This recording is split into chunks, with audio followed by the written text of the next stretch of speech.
Voilà, donc, salam alaikum. Donc, toujours en ce qui concerne le modèle OSI, OK?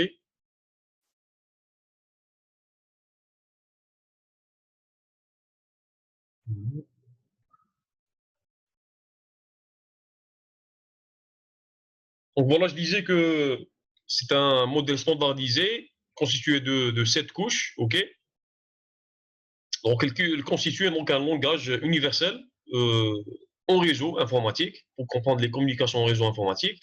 Donc, il est utilisé par les professionnels, c'est-à-dire les ingénieurs réseau, OK? Et tous ceux qui veulent donc comprendre les réseaux, là, qui veulent étudier donc les réseaux. Donc, si vous allez comme suivre des cours à l'étranger, Canada ou les États-Unis ou là, en France ou là par exemple, ok, vous allez donc faire les cours radio, vous allez trouver le même modèle OSI, donc qui est standardisé, ok. Donc c'est un modèle de référence papier, donc on ne se prend pas réellement à une technologie réseau réelle, ok.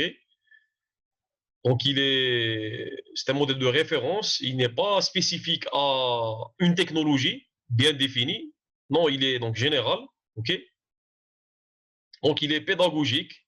Il permet donc de placer les principes de fonctionnement de manière indépendante d'un protocole ou d'une technologie réseau. OK? Donc, il est beaucoup plus pédagogique. Donc, à travers le modèle OSI, donc, on pourra donc comprendre le détail d'une communication dans un réseau informatique. Il y a un autre modèle qui est aussi très utilisé, c'est le modèle TCP/IP. OK? Ce modèle TCP/IP, il est plus orienté pratique. Donc, généralement, dans les cours de réseau, comme votre cours, OK? Cours de réseau informatique, on commence toujours par le modèle OSI. Ensuite, on peut passer au modèle TCP/IP. En 2 minutes, donc si vous connaissez les détails dans le modèle OSI, en 2 minutes, vous allez comprendre le modèle TCP/IP. Parce que le modèle TCP/IP, c'est une version simplifiée du modèle OSI. Il contient uniquement 4 couches, c'est-à-dire il y a des couches qui regroupent 2 ou 3 couches du modèle OSI. OK? Donc, toujours dans les cours de réseau, on commence toujours par le modèle OSI, ben foutu le modèle TCP/IP, et c'est le cas au niveau du cours RADA de réseau protocole. OK? C'est la même démarche que je vais utiliser en commençant d'abord par le modèle OSI. OK? Maintenant, نشوفوا le détail تاع هادو les 7 couches. OK? l'appellation تاعهم. OK? ومن بعد نشوفوا le la fonction, les fonctions, ok, exécutées par chaque couche. Ok. Est-ce que vous arrivez à voir l'animation AD, le slide? Oui, oui. Très bien. Donc, كما قلنا, le modèle OSI, il est implémenté au niveau de chaque nœud. هنا في cette la figure, on a 2 nœuds, 2 PC, ok. Au niveau de chaque PC, on a les 7 couches qui sont implémentées. Ok. Donc, les 7 couches sont empilées l'une sur l'autre. OK? Donc, la première couche, c'est la couche physique. OK? Donc, je vous qui concerne donc, les différents euh, supports physiques, etc., support transmission, etc. OK? La deuxième couche, c'est la couche liaison de données. OK? C'est la deuxième couche qui vient après la couche physique. On a la couche réseau, qui est très importante. Donc, je vous pourquoi. OK? On a la couche transport. C'est la quatrième couche. Cinquième couche, c'est la couche session. Sixième couche, c'est la couche présentation.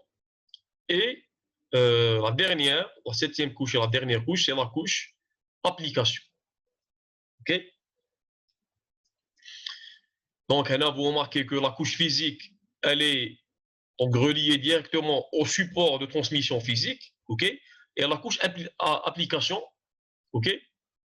Elle est donc en contact direct avec l'utilisateur.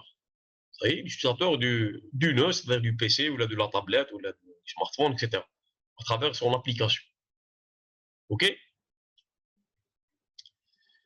Donc, comme j'ai dit tout à l'heure, chaque couche communique uniquement avec les couches adjacentes. OK? Donc, si on prend l'exemple de la couche réseau, elle communique uniquement avec la couche liaison et la couche transport. C'est clair? La couche session, elle communique uniquement avec la couche transport et la couche présentation. OK? Donc, la couche, par exemple, réseau, OK? Elle va utiliser les fonctions, les services fournis par la couche liaison donnée. Vous voyez? Cette même couche réseau, elle va fournir ou offrir des fonctions ou des services à la couche transport uniquement. C'est clair? OK? On a Oui. une couche N, elle utilise les services fournis par la couche N-1 et elle fournit ou elle offre des services à la couche N plus 1. Vous voyez? Maintenant, la communication entre ces couches, bien sûr, elle se fait à travers une interface, OK? Qui va, par exemple, c'est montré la figure. La couche application, elle va utiliser les services offerts par la couche présentation à travers une interface. Ben, je vous, qu'est-ce que c'est qu'une interface réellement? OK? Elle diffère, bien sûr, entre les différentes couches. Hein, entre différentes couches. Donc maintenant, euh, les, euh, les couches de même niveau, communiquent entre elles à travers quoi? À travers des protocoles. Les couches de même niveau, de différents nœuds, hein, communiquent entre elles à travers des protocoles. OK? Donc, par exemple, je vais utiliser une application. Euh, je suis en train de consulter un site web, par exemple, le site web de l'école. Je sais que vous ne consultez pas souvent le site web de l'école. OK? Parce que je bzaf, mais supposons que vous êtes en train de consulter le site web de notre école, ESAT. OK?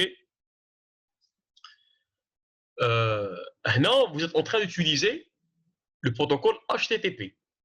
C'est le protocole HTTP qui vous permet de justement consulter les pages web ou là les sites web. OK? Donc, la communication, elle se fait entre votre PC ou votre smartphone et le serveur web de l'école qui est installé au niveau de l'école, au niveau de la salle de visioconférence. C'est moi le serveur web. C'est moi le site web de l'école. C'est moi Stocky. OK? Donc la communication elle se fait entre l'application, c'est-à-dire entre le serveur, entre l'application HTTP au niveau de votre serveur et entre l'application HTTP au niveau de, enfin, si dans votre serveur, au niveau du serveur de l'école et l'application HTTP installée au niveau de votre smartphone ou le PC, OK, à travers le protocole HTTP. Donc le même protocole HTTP, il est exécuté au niveau du serveur web de l'école et exécuté au niveau de votre smartphone. Le même, c'est HTTP. C'est le même programme, les mêmes règles, etc. OK? Donc on a on a les couches de même niveau entre différents nœuds utilisent communiquent entre eux à travers des protocoles. OK? Autre chose, on a entre la couche physique ou la couche physique, tu as, les deux nœuds, ok? La couche physique a le premier nœud, la couche physique a le deuxième nœud, communiquent entre eux à travers un circuit physique réel. Ok, c'est pour ça qu'on dit que la communication, elle est réelle. Par contre, à partir de la couche liaison, la couche application, la communication, elle est virtuelle. Ok? Parce que la couche liaison, tu as le nœud A communique avec la couche liaison, tu as le nœud B à travers un protocole. OK? La communication n'est pas directe parce que le message qui se trouve au niveau de les données qui se trouvent au niveau de la couche liaison doivent passer par la couche physique, tu as le nœud A. Il faut ouvrir le circuit physique, le support physique. Il a la couche physique, tu as le nœud B. OK? On bat, il a la couche liaison, tu as le nœud B. OK? Voilà, donc هنا تشوف باللي هنا à travers l'animation, tu ouvres le message, il parcourt les couches application à la couche physique, il faut le support physique, il hack le deuxième, le nœud destination, ok? Donc, il y a au niveau de la couche physique, on va dire que les couches, il y a la couche application. OK? Par exemple, un message Viber, je vais envoyer un message Viber à un cousin ou à un ami, salam par exemple. Hadik salam, OK?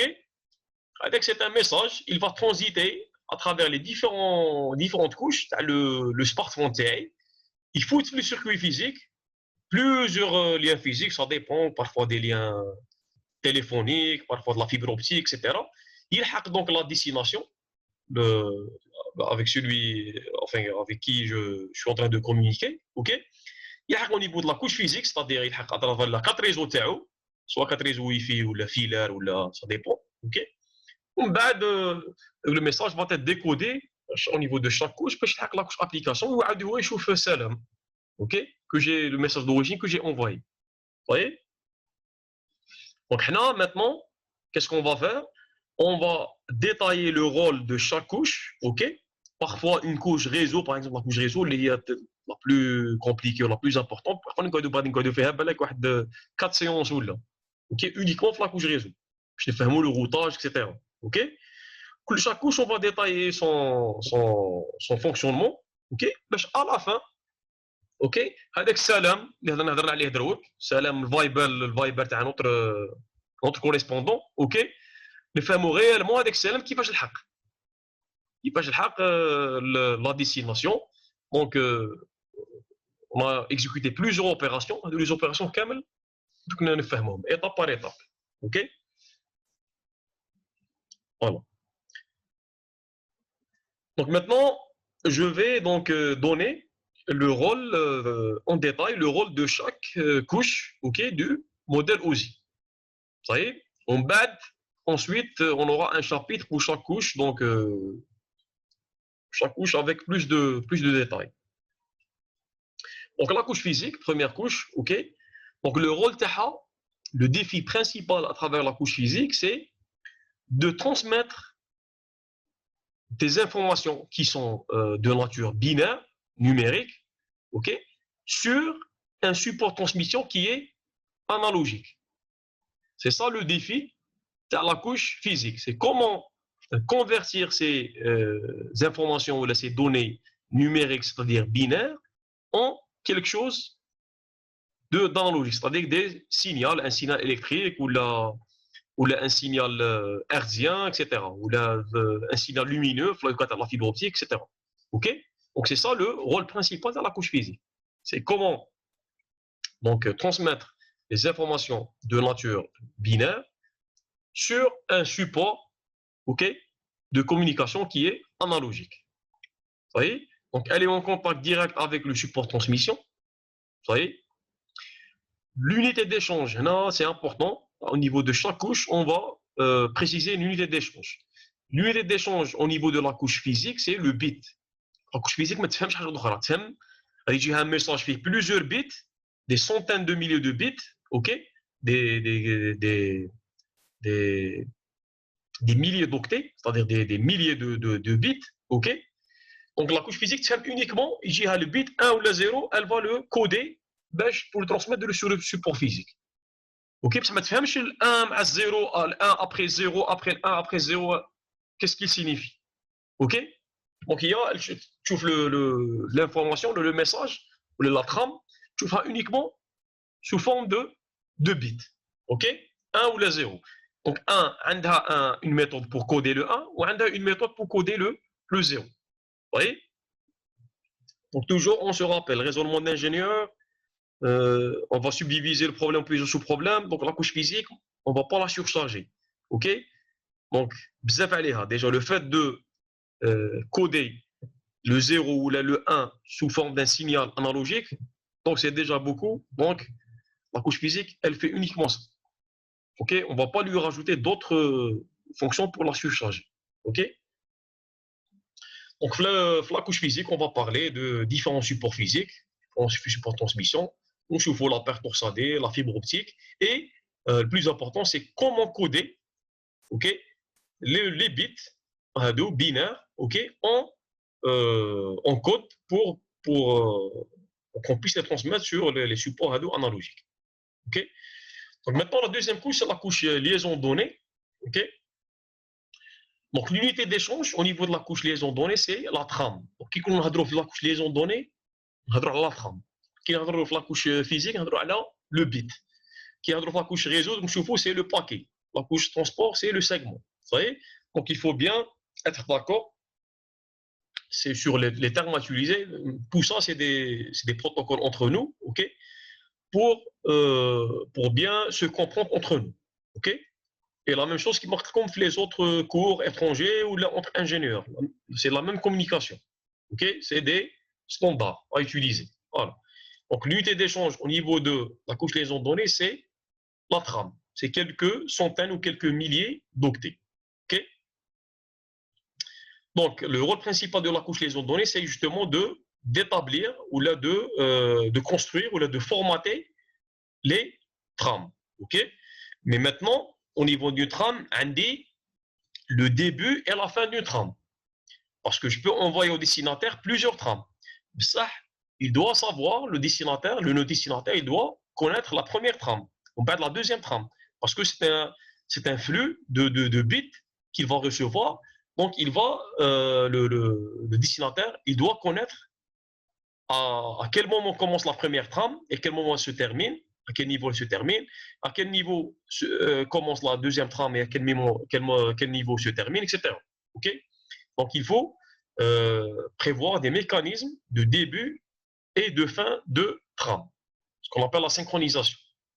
Ok. C'est au niveau de la couche liaison donnée. La couche liaison donnée, elle permet aussi de gérer l'accès aux médias, ou de gérer l'accès au support de transmission. Ok. Donc, je fais parfois, les réseaux, parfois, souvent, ok, on a deux nœuds qui communiquent en même temps, en utilisant le même support physique. Ok. Donc, la collision, elle est inévitable. Il faut savoir gérer cette collision. Donc, soit, donc, tu vois les différents protocoles, soit en définissant donc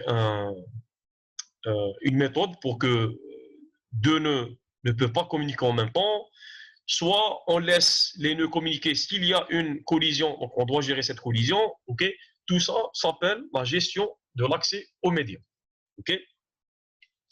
La couche liaison donnée, elle permet aussi de gérer l'adressage physique. Donc, chaque nœud au niveau du réseau a une adresse unique, ok. La couche liaison donnée permet aussi de prévoir un mécanisme de détection d'erreurs. La trame, quand elle est envoyée au niveau de la destination, on doit contrôler cette trame si elle ne contient pas d'erreur. Donc, il y a différentes techniques de contrôle d'erreur. OK. Donc, pour résumer, ce qu'il faut savoir, l'unité d'échange au niveau de la couche liaison de données, c'est la trame. OK. Donc, la couche liaison de données, alors, le rôle principal, c'est justement de formater ces trames ou de construire ces trames. OK. Maintenant, ces trames ont un délimiteur de début et délimiteur de fin de trame pour qu'au niveau de la destination, sache reconnaître le début et la fin de chaque trame. Okay. La couche liaison de données permet aussi de gérer l'adressage physique. On a chaque nœud une adresse physique. La couche liaison de données permet aussi de prévoir un mécanisme de détection des erreurs, des éventuelles erreurs, okay, au niveau de la transmission. Okay. Bon, les erreurs Hadoop, ils sont liés principalement à la couche physique, hein, ok. Parce que le support transmission, il n'y a pas de support transmission fiable à 100%. OK. Donc, à cause des bruits, si le câble réseau il est mal installé, si on fait passer le câble réseau juste à côté d'un câble électrique à haute tension, donc là, il y aura beaucoup d'interférences, il y a beaucoup d'erreurs. Donc, c'est la couche liaison de données. On ne va pas surcharger la couche physique. Là, c'est la couche liaison de données qui va justement détecter ces erreurs. Et s'il y a une erreur, elle va demander à la destination, plutôt à la source, de retransmettre la trame en question qui contient les erreurs. Okay. Troisième couche très importante, okay, c'est la couche réseau. Donc toujours on définit l'unité d'échange, c'est le paquet au niveau de la couche réseau. La couche réseau, on a la trame ou les bits, on a le paquet. Okay. Donc le rôle principal de la couche réseau, okay, c'est de définir ou de choisir la meilleure route, ok, de la source vers la destination. Ce qu'on appelle la fonction de routage. Donc, la couche réseau, elle permet d'assurer principalement la fonction de routage. La fonction de routage consiste à choisir ou à définir la route la plus optimale possible de la source vers la destination. Ok, donc c'est très important. Parce qu'on a un réseau local, il n'y a pas de souci. Ok, les sources et nos destinations sont proches, ok, donc ils vont passer par quelques switches, pas plus. Ok. Par contre, au niveau d'Internet, moi je suis ici, je veux envoyer un message ou un mail à quelqu'un qui se trouve à l'étranger, en Europe ou là aux États-Unis, ok. Donc la donnée TI, elle va, le paquet TI, pour être plus précis, il va transiter par plusieurs routeurs. Il y a plusieurs chemins ou plusieurs routes pour atteindre la destination. Ok. Donc maintenant, cette couche réseau, elle va définir quelle est la route optimale à l'instant T, l'instant où je veux envoyer mon message. Ok. Et la route à l'instant à midi ou la route à midi 30, c'est pas la même chose. Hein. Ok. Parce que parfois, il y a des routeurs qui peuvent tomber en panne entre-temps. Il y a des routeurs qui seront surchargés. Ok. Donc, il faut changer de route. Donc, la détermination de la route optimale, ce n'est pas quelque chose de statique, c'est très dynamique, donc qui évolue à travers le temps. Ok. Donc, bien sûr, le protocole le plus utilisé, la couche réseau, ok, c'est le protocole IP, protocole très important, c'est comme la fois passée, c'est grâce à ce protocole que Internet a pu voir le jour. Sans IP, je vous entends Internet.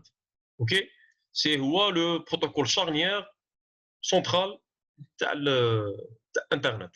Ok, même les réseaux locaux, etc. Donc IP, on va le détailler, protocole IP. Je veux vraiment décortiquer qu'est-ce que c'est que l'adresse IP, qu'est-ce que c'est que etc. Ok, voilà. Donc tout ça, enfin c'est tout ce qui concerne la couche réseau.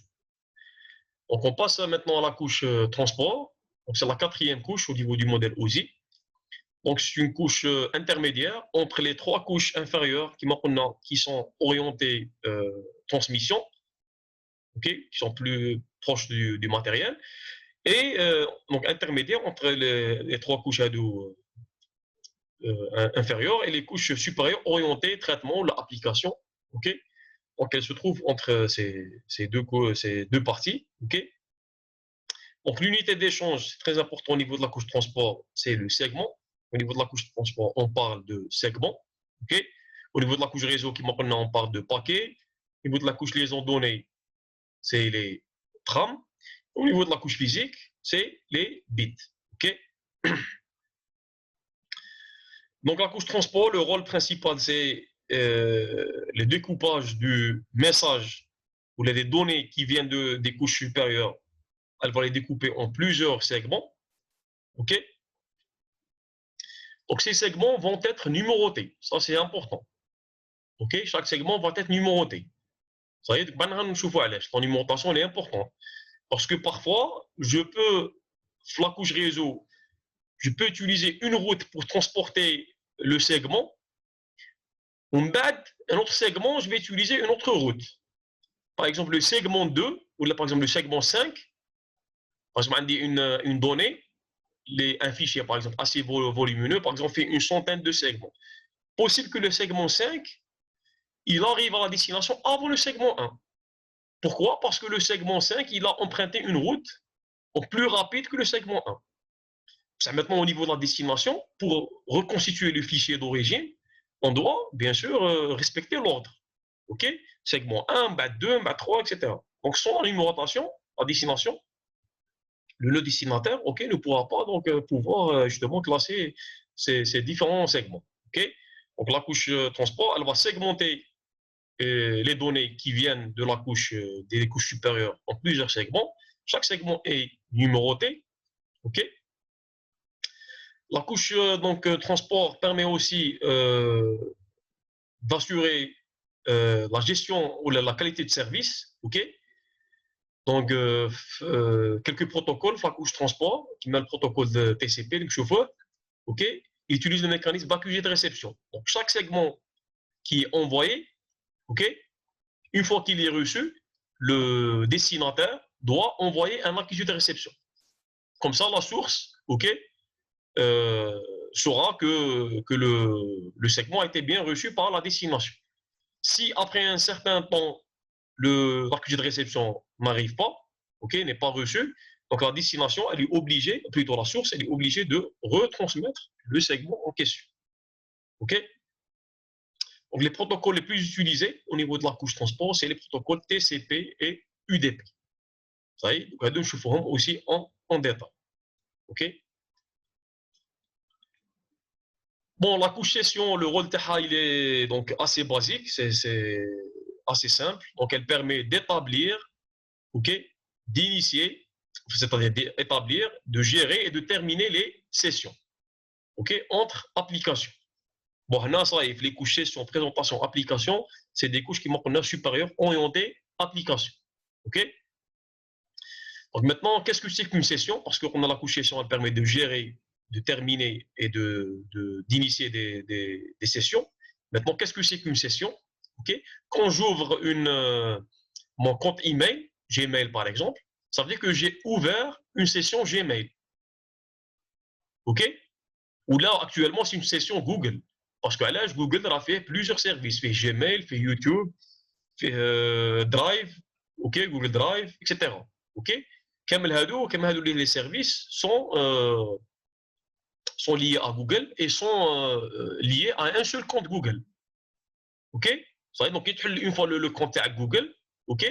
Donc, on a Gmail, on a Drive, on a YouTube, ça veut dire même les tendances تاعك, OK? يخرج لك في YouTube, في l'accueil, يخرج لك les vidéos حسب les vidéos que vous consultez, OK? Quelqu'un qui consulte beaucoup les vidéos de foot, OK? Donc, même يبدل البيسي يكون حل لا سيسيون تاعو جوجل, OK? Donc, qui يحل YouTube, donc يخرج له directement les vidéos concernant le foot, OK? Quelqu'un qui s'intéresse aux jeux, il va voir des vidéos qui concernent les jeux, etc. OK? Donc, la session Hadik, elle est gérée justement par cette couche session. OK? La même chose, par exemple, je peux ouvrir mon compte Facebook, OK? L'username mot de passe, ça y est. Donc, une fois le bon mot de passe ou le bon username, ça veut dire que j'ai réussi à ouvrir une session en Facebook. OK? Maintenant, même si je ferme la fenêtre de Facebook, par exemple sur un PC, OK? نعاود نحل Facebook, donc c'est pas la peine de m'authentifier, ندخل l'username mot de passe, parce que la session Facebook, elle est toujours ouverte sur le PC تاعي ou le smartphone تاعي. OK? Donc il y a une application qui gère les sessions. هي اللي على بالها بلا session Facebook تاعي elle est toujours ouverte. Donc c'est pas la peine نعاود ندخل les informations d'authentification pour m'authentifier à nouveau. OK? Donc tout ça, bon, c'est tout ce qui concerne la couche session, donc, qui a un rôle donc, assez simple et assez limité. OK? Donc on passe à la couche présentation. OK? Couche présentation aussi, elle a un rôle important. Donc elle permet de gérer la représentation des données. OK?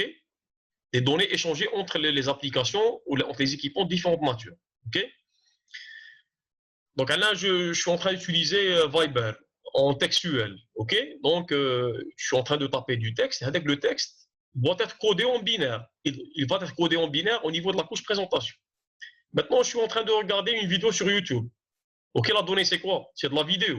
OK? C'est-à-dire que la vidéo doit être codée en binaire, bien sûr. Kulchi en binaire doit être codé en binaire.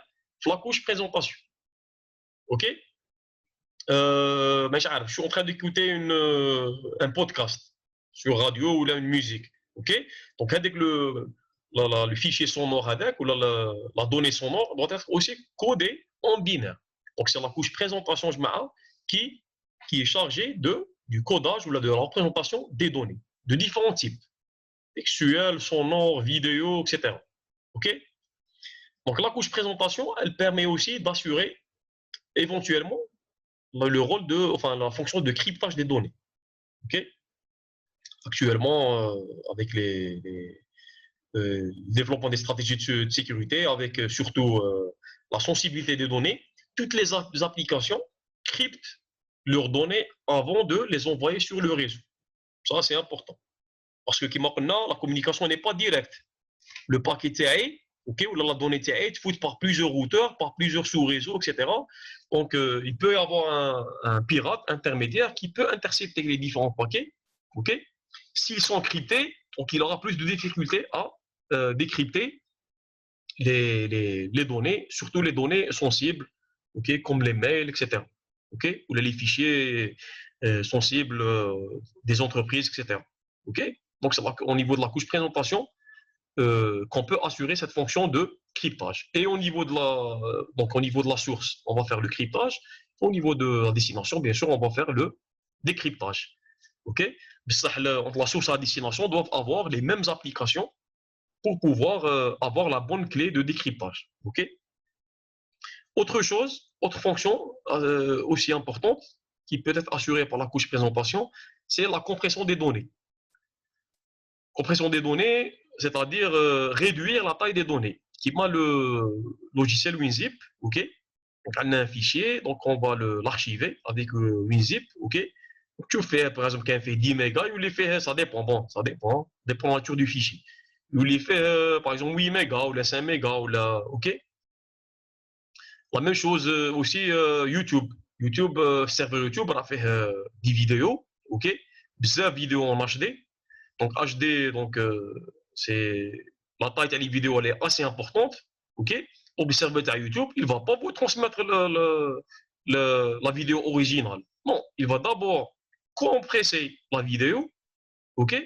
Ensuite l'envoyer au niveau du réseau et ensuite la vidéo va être reçue, décryptée par votre navigateur et comme ça, vous allez donc regarder la vidéo en HD, comme si, enfin, vous allez regarder la vidéo originale en HD. OK. Donc, je peux vous donner un exemple d'application de compression de données, de vidéos, compression de vidéos, c'est Flash Player. OK. Flash Player, il permet justement de décompresser les vidéos reçues par YouTube. OK. C'est pour ça qu'à chaque fois, il faut un message pour mettre à jour votre Flash Player. Parce qu'à chaque fois, il y a de nouveaux algorithmes de compression de vidéos qui sont, qui sont plus efficaces et qui sont donc mis en ligne, qui sont utilisés surtout par le serveur YouTube. Et vous devez avoir la bonne version de Flash Player pour pouvoir justement bien décompresser ces vidéos et bien les regarder, bien sûr. OK. Voilà. Donc, la couche présentation. Le rôle principal, c'est représenter les données, c'est-à-dire le codage des données, ok, de différentes natures, maintenant vidéo, son, texte, etc. Ok. Elle permet aussi éventuellement d'assurer la fonction de cryptage des données. Et actuellement, toutes les données sont cryptées. La plupart des applications actuelles cryptent leurs données avant de les transmettre sur le réseau. Là, par mesure de sécurité, ok, parce que tout est connecté actuellement. Donc, il faut bien sécuriser les données. Et elle peut aussi éventuellement assurer la fonction de compression des données. OK. Je vous ai donné donc l'exemple de YouTube. Voilà. Dernière couche, c'est la couche donc application. C'est la dernière couche du modèle OSI, la 7e couche. Donc, la couche application, elle est en interaction directe ou en contact direct avec l'utilisateur. OK.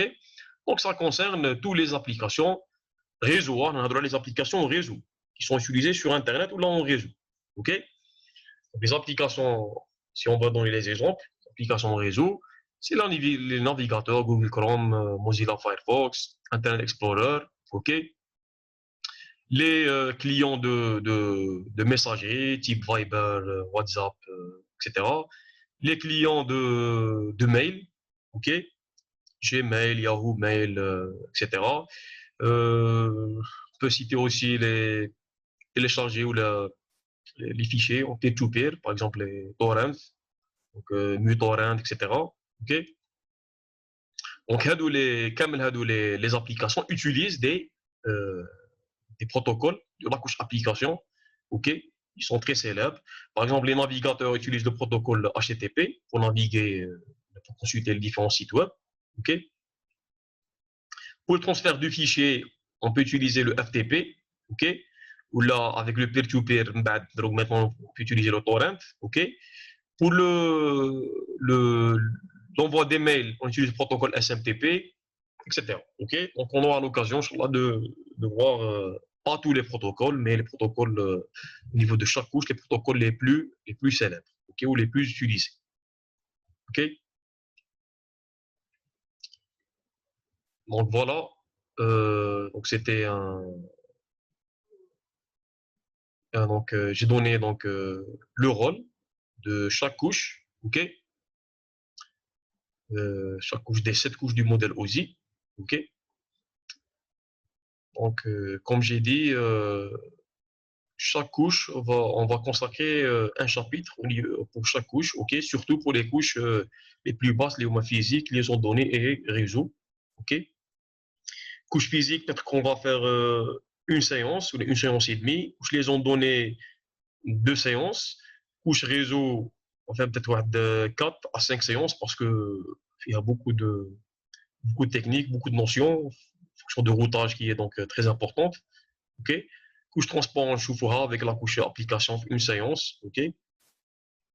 On Choufouf les TP, donc TP1 va concerner uniquement la couche physique, TP2 va concerner uniquement la couche liaison donnée, ou TP3 va concerner la couche réseau, ou TP4 va concerner des protocoles, les réseaux locaux industriels, donc un petit peu couche application, liaison physique, ok. Donc, ça, voilà. Donc, si vous avez des questions, ok, n'hésitez pas à poser vos questions par rapport à chaque couche, ok. Donc, si vous n'avez pas de questions, donc, on peut entamer directement la couche physique, le chapitre qui concerne la couche physique, ok. Des questions?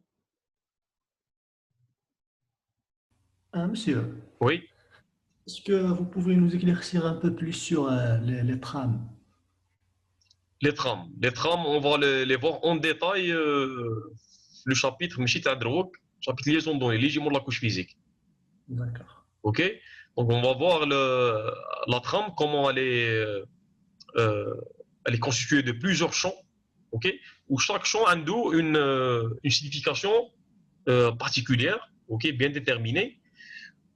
Il faut les champs qui délimitent la trame, délimiteurs de début de trame et délimiteurs de fin de trame, pour assurer la synchronisation comme tout à l'heure, parce que la destination, ok, parce que la destination, elle va recevoir un flux de bits, ok, plusieurs trames à la fois. Donc, à la destination, elle saura détecter le début et la fin de chaque trame. OK. Les trames vont être transmises à la couche réseau, etc. OK. Maintenant, le transport, la couche application. D'accord.